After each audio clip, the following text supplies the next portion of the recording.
4 اگست یوم شہدائے پولیس کے سلسلے میں تھانہ اگی میں بھی S S P Nazir Ahmad, D S P Arif Tanoli اور S H O Syed Liaqat Shah کی ہدایت پر ہیڈ محرر وسیم سواتی کی جانب سے ایک قرآن خوانی کا اہتمام کیا گیا، جس میں تھانہ میں موجود تمام جوانوں نے بھی شرکت کی۔ اس موقع پر قرآن خوانی کے بعد شہدائے پولیس اور تمام شہداء کے لیے درجات کی بلندی اور بہترین نعم البدل اور لواحقین کے لیے صبر جمیل کی دعا کی گئی۔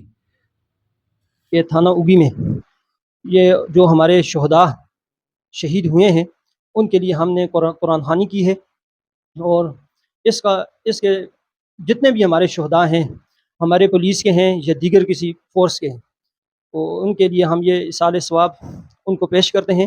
آج 4 اگست ہے، 2024 چل رہی ہے۔ آج کا دن پولیس کے نام وہ جوان جنہوں نے پولیس کی اس محکمے کے اندر اپنی جانیں پیش کیں، قوم اور ملت کے حفاظت میں، اور قوم کو خوب اچھی نیند سلانے والے اور راتوں کو چوکیدارے کرنے والے، گلی کوچوں میں پھرنے والے، پولیس راتوں کو جاگ رہی ہے۔ شہدائے پولیس زندہ باد، اللہ تبارک و تعالیٰ ان کے درجات بلند فرمائے۔ بہت شکریہ۔